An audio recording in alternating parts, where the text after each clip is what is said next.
Welcome to the Adventures in Learning podcast. I'm your host, Dr. Diane. And if you have ever walked along the beach or seen trash in the ocean and you wondered where did it come from and how do we do something about it, you're really going to love this next guest. Ashley Sullivan is the executive director of the Rozalia project, and I am so excited to have her with us because she's got some answers and some real things that we can do to make an impact in protecting our oceans. Wonder, curiosity, connection. Where will your adventures take you? I'm Dr. Diane, and thank you for joining me on today's episode of Adventures in Learning. Ashley, welcome to the show. Oh, thank you, Diane. Thanks so much for having me. So I am so happy to have you. Can you start by describing your organization so that people who aren't familiar with your work know what the problems are and what you all are doing to try to solve them? Yeah, absolutely. So I work for the Rozalia Project for a Clean Ocean, and we're a nonprofit organization that is working to clean and protect our ocean, but also all of our public waters, like our lakes and our rivers. And when we look around, one of the biggest threats that we see is the problem of marine debris. So our trash that's ending up in our public waterways. And, it's kind of complicated. And so to tackle it, we've been using a few different strategies. So we do education and outreach programs. We also do research on the problem. We also do data cleanup. That data is really important because that helps inform what we know about the problem and solutions. And then we also embrace inner technology and innovation as a pathway forward. When we talk about marine debris, we as an organization, we're focusing on like inland areas and along coastal communities because we know that 80% of marine debris is coming from us. And as an organization too, like we have learned that trash is really ubiquitous and we work from the surface of the water all throughout the water column and along the shoreline as well. So you just said something really important, which is that a lot of it, is caused by humans and the waste that we generate, but also impacts humans at the places where they live. How do you, in your education programs, build up, I guess it's empathy to get people excited about doing something? 100%. So one of the first things that we do in all of our education programs is getting people outside to experience this problem in nature.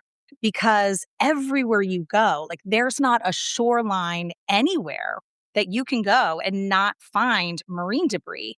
And so we'll always start all of our education programs with a cleanup. And I find that when people are in these really beautiful spaces, having these kind of visceral experience of removing trash and picking it up and then like dumping it all in one place, getting a chance to then sort through it and break it into the different categories, you're probably going to have this aha moment that there are things in that pile that you may use or interact with every day. And so I think that kind of sets it up and gives people that aha moment and hopefully inspires them to want to be part of the solution. And I met you at this lovely program called Science on Tap, and you were there to help build that understanding for the community in terms of the impact of what we do and the work that you do. One of the things you talked about and kind of helped break down was the idea of microplastics. And we hear that word all the time in the news, and I'm willing to bet most of us don't really know what that means. Can you talk a little bit about that, what they are, where they come from, and why they're so dangerous to ocean and water habitats? Yeah, absolutely. So microplastics, think of the word micro, right? Like small. So microplastics kind of are in two buckets. So I like to talk about what we call primary microplastics, which are like plastics that were designed to be small. So think of little plastics like glitter or like little kids, like even beads, for example, that might be plastic, micro beads, which we saw used a lot in facial products and toothpaste and things in the US before they were banned. So we have these kind of primary microplastics. And then we also have what are called secondary microplastics, which is big stuff that breaks up into little things. I should back up by saying a lot of people are like, how small is a microplastic? And a microplastic is something that is smaller than 5 millimeters. So think of like a grain of rice or like even a half of a piece of grain of rice or smaller. And there can be microplastics can be so small that we don't even see them. And so secondary plastics are microplastics are big pieces of trash that break up into smaller pieces. So think of, a milk jug or a plastic bottle or a carpet, fabrics, our clothes even are all breaking up. The longer that they're in our environment, that they're exposed to the sun, weather, they'll break up into Right. smaller pieces. And the challenge with these little pieces is that they're really hard to remove once they get into our environment. And they're now being found in all the creatures of the sea. So, in all of the ecosystem around us, but they're also being found in our soils and they're being found in our air and in the water. And unfortunately, now science, we're learning that these microplastics are also in us. So, when I started this work about 10 years ago, you know, everyone was really concerned about the impact that these microplastics were having on our environment around us. But now it's really shifting and starting to say, wow, we actually have a really big problem because it's in our water and we're now consuming these microplastics and they're building up in our brain and in our heart and in our blood. And what kind of problems does that pose? Can be everything from neurological, cardiological. I don't even know if that's a word, so excuse me, I but think like, it's a fine word. I knew what you meant. they've been recognized as endocrine disruptors, possibly linked to, neurological issues like Alzheimer's. And so I think that, as the impact starts to really resonate with the impact that it's having on humans, hopefully, that will inspire more people to work on it, more people to understand it. And as we look for solutions to how we can get this stuff out and not make as much plastic. That makes a lot of sense. When I worked for a children's museum in Virginia, one of the programs I delivered was about our watershed, and we Mhm. would talk about Trevor the trout. And, we had one of those watershed tables where you could do the pollution, and we would talk about point and non-point source pollution. We would gradually, the water would get worse and worse. And then the challenge for the kids was they had to try to figure out how to create filters. And Yeah. how do we clean up the water? And my hope always, whenever I did that, was to have them start thinking not just how hard it is to clean it up, but to question why it was there in the first place.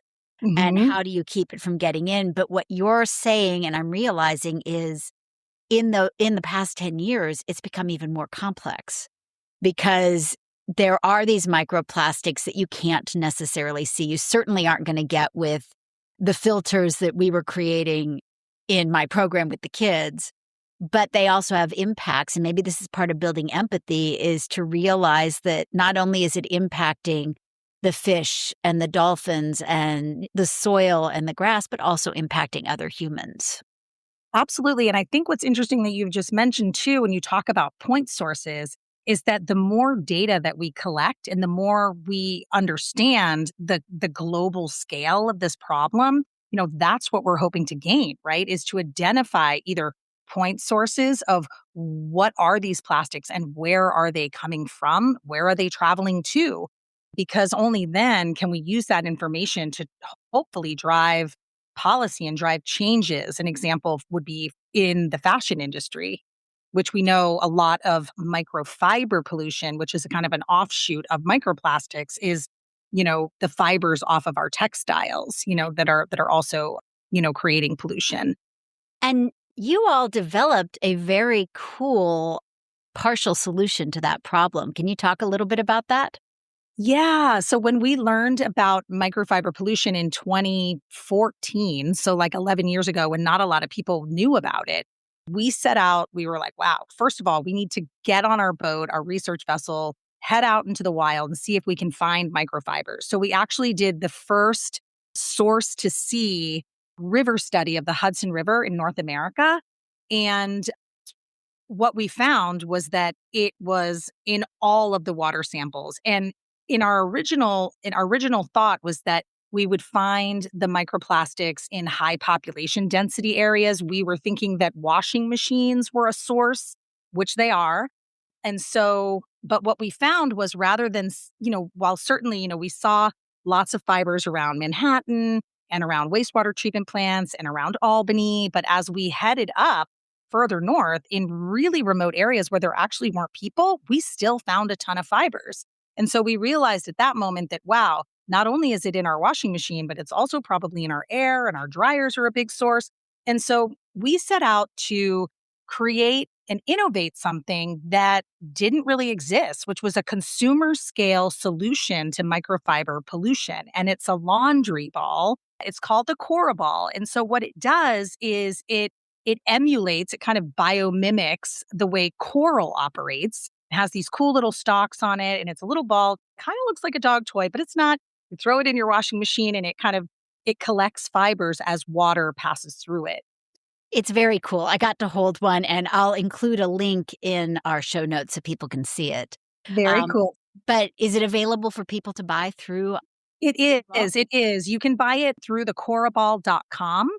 Yeah, we kind of had an offshoot of another company that kind of spun out of the invention, the creation of okay. this. So, yeah, it's called the CORA Ball, and you can find it at thecoraball.com. And there are some local stores around the US that have it as well, but nothing like huge brand names that you would think of. It's not on Amazon, but you can buy it right through our website. And it's manufactured here in Vermont and Excellent. procured here in Vermont. So it's all kind of happening right here in New England. We like shopping local and supporting small business, so that's awesome. You mentioned the boat and the research. Can you give us sort of a sense of what that looks like? Because we're recording this and it's in the winter, but I'm curious about the summer research and the spring projects that you all do. What is it like? Well, we have a 60-foot sailing research vessel. And, what's kind of interesting is that Rachel, my friend that founded Rozalia Project, and myself were friends before Rozalia Project because we were sailors. And anybody that sails or spends time around the ocean, whether you're swimming or walking on the beach, unfortunately, you're going to interact with marine debris, which is kind of why this was something that kept resonating with her and kept coming up time and time again as she was growing, and realized this was something she wanted to tackle. So when the organization was founded and we realized we needed a research vessel to get out into the water and learn more about this problem, it only made sense that we would end up with a sailboat. Her name is American Promise. She was built by Ted Hood back in 1985 for a gentleman by the name of Dodge Morgan, who was the first American to challenge the solo circumnavigation world record. So in our boat, he sailed around the world in 150 days without stopping and broke the world record, That's in cool. which is kind of cool, right? And then, so she has this amazing history in American sailing history. And then he gave the boat to the Naval Academy. So it went from being sailed by one person to then being sailed by crew, like a crew of 18. So it by the time we got a hold of it, we're like, ooh, this boat is perfect because it has 9 bunks on board. And so what's awesome about the boat is I like to use the analogy that it's kind of like a little mini Earth. We have limited resources on board, just like we do on Earth. We have limited food and water, and we have to carry all of our own waste. And we're powered by the wind. We actually make all of our own energy on board. So we have solar panels, we have 2 wind generators and a Oh, hydro wow. generator. And what's unique about her is that we do expeditions in the summer in the Gulf of Maine where we take volunteers that will come and spend up to a week with us, and we can sail out to remote locations and then stay in those places for extended periods of time doing the work of removing the debris that's washed up on the shoreline. So that's what some of our like remote island And a lot of that is derelict fishing gear. So those expeditions, it's a lot of work, like a lot of muscle to remove all this debris. But we also do other expeditions that might be focused on more education and outreach, where we sail into coastal communities and drop anchor literally. And we'll do education programs with local camps and museums and schools and presentations and try to engage the community in understanding the problem that we're working on. And then the boat also can be a tool for us to do research. And so we've been doing a lot of our microplastics research on the boat as well. So it's a lot of fun, living in community. And I think, one thing I always like to share is that, I think that conservation work sometimes can feel really hard. And it is, and sometimes it is overwhelming and you think, gosh, what am I, one person or even just one boatload of people able to make an impact on such a big problem? But really, when you have like-minded folks living in community, there's something really magical that's happening. And I don't even know how to describe it, but you leave invigorated and inspired and recharged to impact your own family, your own community, your work, and your network. And so that's always kind of a fun takeaway when people join us. I love that. In fact, as you were talking, I'm like, I volunteer. I'd love to come and help and tell stories and do podcasts from your boat and share with kids. Like, I'm We going, would I love want to that. go. You can come. You can definitely Um, come. We'd love to we have will you. talk after this because I seriously want to sign up. I think it would be an incredible learning and teaching experience. But there's also, as you said, it's like that high vibration of people coming together in community to do something. Yeah. And I often think about ripples and, a ripple starts with one thing. Mhm. It's not a giant force that happens. It's a rock dropping or it's, a leaf even landing on the water and those ripples move out. It doesn't have to be super powerful or massive to make an incredible difference. And I think that what you all are doing is truly impactful. Yeah, thank you. And our founder, my friend Rach, she always says, lots of littles make a big. And Yes. I just love that because it's true. Like lots of little things that we all do can add up to big impact. And that's and I think when we, I may have said this when we at the presentation at on tap at the museum, but I think I love to use the analogy of COVID because that was a really big problem that took the world by storm. And all of a sudden, there was this virus and it was making everybody really sick and people were dying. And, really quickly, governments and agencies and just global entities were like, oh my gosh, we all need to like do these things and to keep each other safe. And we did. And we humans are capable of really, really hard stuff when it matters most. And so that's always something I like to come back to that you know, humans created this problem of marine debris and, we can fix this. We got it, I like that. I was in South Africa last year as part of a conservation trip, and one of the things that the reserve manager at Wild Tomorrow said that made so much sense to me, he was talking about, when you have this land and they're trying to open a corridor from the mountains to the sea for the elephants Oh, and very for cool. for the other animals so that they've got the space, but they're working in community as well to make sure that communities are involved in solving the problems. And one of the things that Kevin said is he's like, if it's a problem humans caused, then humans need to step in and fix it. He's like, Mhm. if it's something that is natural and in nature, then we stand back and let nature do its thing. So, not interfering in normal predator prey relationships because that's part of nature, but snares and poaching and things that humans have caused, humans Mhm. need to step in and fix. Yep, absolutely, absolutely. And I think that there's, when we think about pollution, it's really hard because there are choices that we can make, switching the plastic toothbrush to the wooden one or getting, switching the plastic bottle to the reusable bottle or bringing reusable bags to the grocery store. But, there's a lot of material science work that needs to happen. And the good news is there's a lot of really smart people that are working on trying to find materials that are more biobenign that can take the place of the applications that plastic have been used in everyday life. And that's not to say, that the glasses I'm wearing on my head, this is a pair of glasses I've had for a while and I wear all the time. And yes, they're made of plastic. It's the things that we use for just short periods of time, that seem to, or that we recognize are having a big environmental impact. That makes a lot of sense. Imagine a space where curiosity drives innovation, where empathy fuels collaboration, and where learning feels less like a task and more like an adventure. My message isn't about adding more to your plate. It's about changing how you see the plate entirely. I'm Dr. Diane Jackson Schnorr, and through the power of purposeful play, I equip leaders, educators, and organizations with the tools you need to unlock creative problem solving, deepen human connection, and build resistant ecosystems of empathy and innovation. Attendees will walk away not just inspired, but empowered, with immediately usable strategies to spark curiosity in teams, to lead with empathy, and to infuse learning into their everyday cultures. You'll learn how play isn't child's work.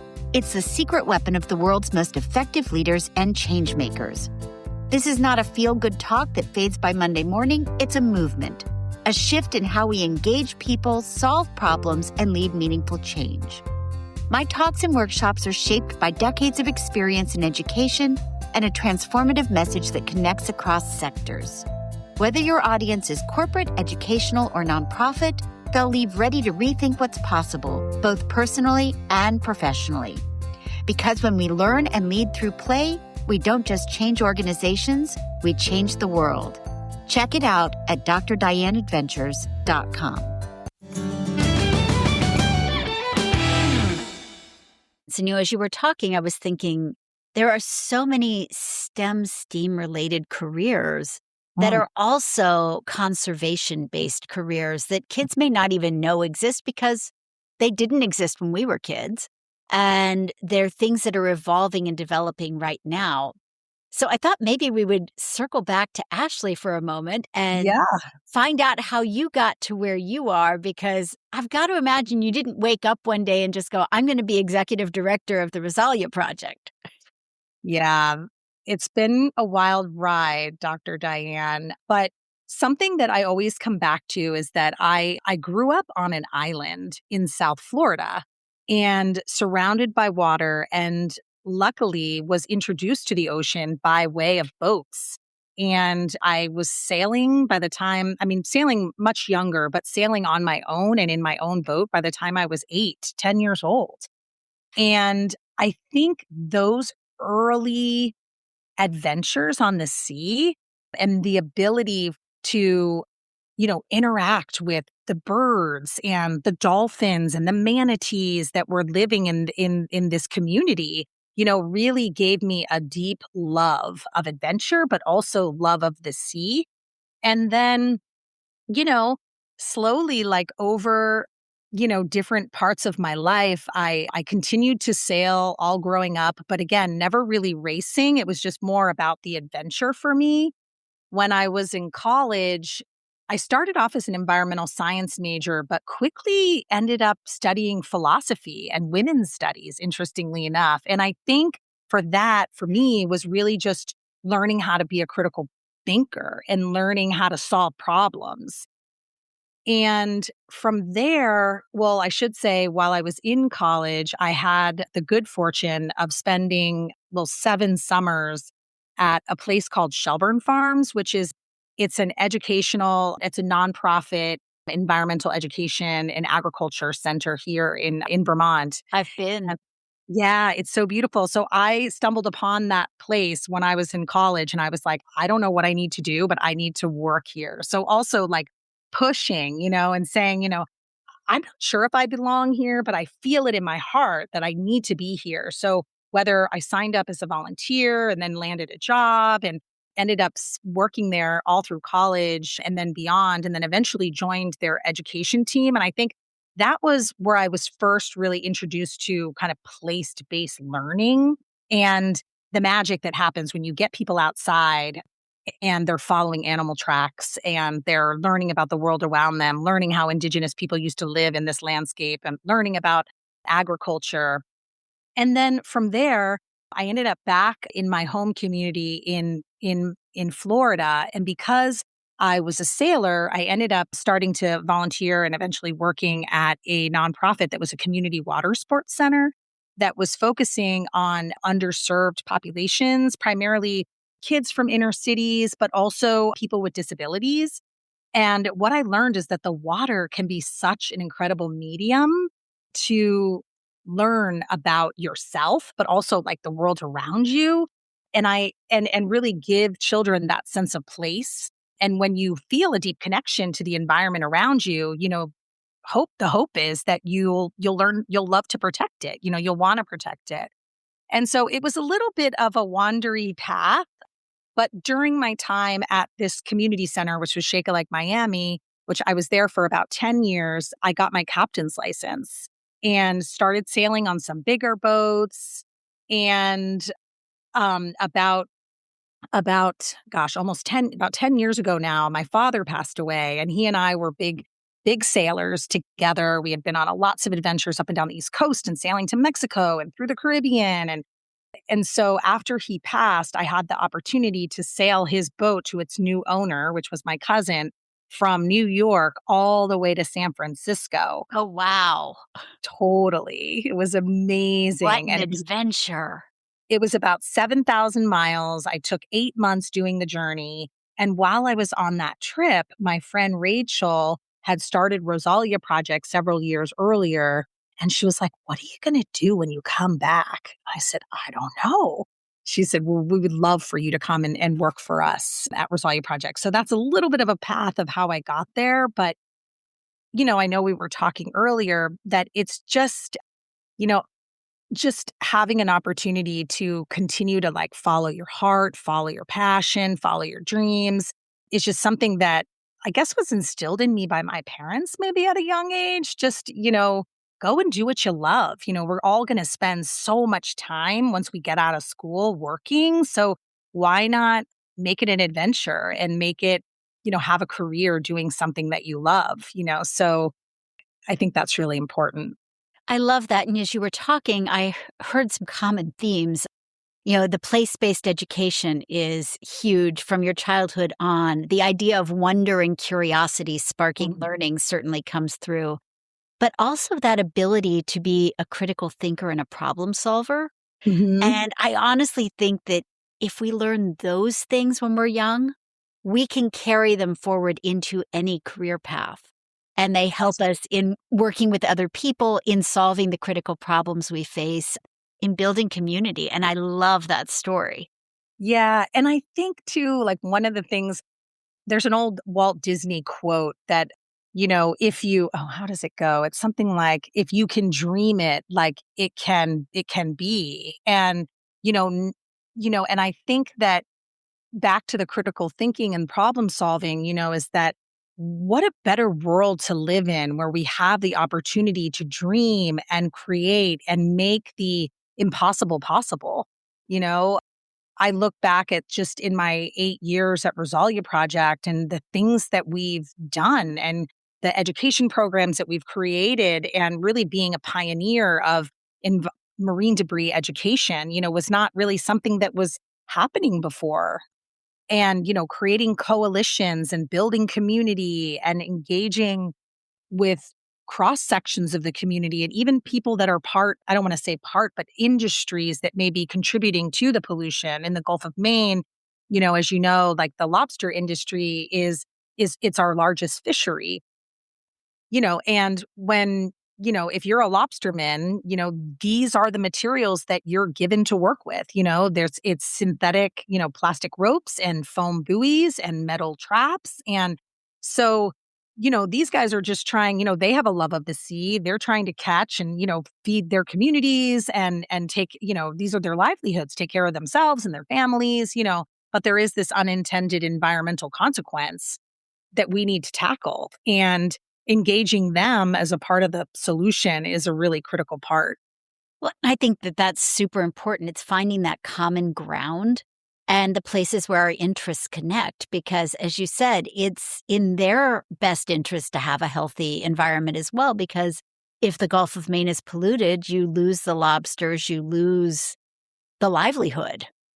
Yeah, yeah. The Gulf of Maine has some challenges right now. It has the marine debris issue, but it also, has climate, has a climate problem. The water is warming, as we know, and there's a lot of threats onto the Gulf of Maine. But yeah, no, it's we can find common ground, and it's important that we work towards that. How does like climate change and warming impact the work that you do? Yeah. So, well, I think that with climate change, think of bigger storms. We hear a lot of talk about sea level rise, and sure, that is happening and is an important part because when the sea comes up, there are things on land that are going to end up in the sea, so that can kind of create marine debris. I think that the changing climate is creating more heavier storms. We're about to get a really big winter storm right now. Right. I've been thinking From a little bit. Texas to Maine. Been thinking a little bit about like, ooh, what is that? What are those heavy winds going to do to coastal communities and the debris that will create? So we definitely have seen, year to year that when the Gulf of Maine does experience heavy storms, it results in more debris on the shoreline that we have to pick up. So that's one impact. And I think that, you know, we were talking before just about the ecosystem in Maine. So you've got underwater, you have warming water that kind of changes animal habits. And, the debris issue with all of this stuff back to the microplastics, is now breaking up.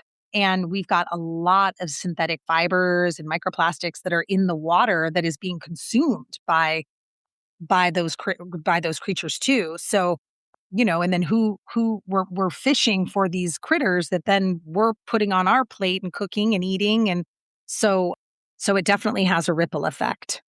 I can see that completely. As you were talking, I realized it's not just one thing, it's a domino effect that really is impacting not just the Gulf of Maine biosphere or ecosystem, but really impacting all of us. Yeah, definitely. And I think sometimes people that live more inland, they don't think about like marine debris or how the trash that they saw in the parking lot or maybe, on the sidewalk, like how does that impact the ocean? But, all of our rivers and all of our tributaries ultimately flow into the ocean, And so while you may be in Arkansas or, some more inland state, but it's definitely having an impact locally on your community, but also downstream. Exactly. And that's one of the things that when I was at the Children's Museum, I always tried to emphasize with the kids is that we all live downstream of something. Yeah. And so, we're both the polluter and the recipient of somebody else's pollution. Yeah, for sure. For sure. So, I'm going to drop all of the links so that people can learn more about the Rozalia project, can hopefully volunteer, can donate, can support the work that you all are doing. I wanted to close by asking you the question I like to finish with everybody, which is what currently brings you hope? Ah, you know, that's a tough one in today's climate, isn't it? Yes, it is. And Um, it's an important one because of that, I think. yeah, I think to kind of, reiterate what I was saying before is like the joy that comes from like-minded people coming together to fight for a common cause. And, there's something I find great joy in being around people that want to make this world a better place, that make that builds inclusive communities, right? Where we are all welcome and that diversity should be celebrated. Yeah. And so I think community brings me joy. and obviously water in all its forms, I even the love snow and that. the ice. Well, Ashley Sullivan, thank you so much for joining us on the Adventures in Learning podcast. It has been such a treat to catch up. Oh, thank you so much, Dr. Diane, for having me. It was great to chat with you today. You've been listening to the Adventures in Learning podcast with your host, Dr. Diane. If you like what you're hearing, please subscribe, download, and let us know what you think, and please tell a friend. If you want the full show notes and the pictures, please go to drdianeadventures.com. We look forward to you joining us on our next adventure.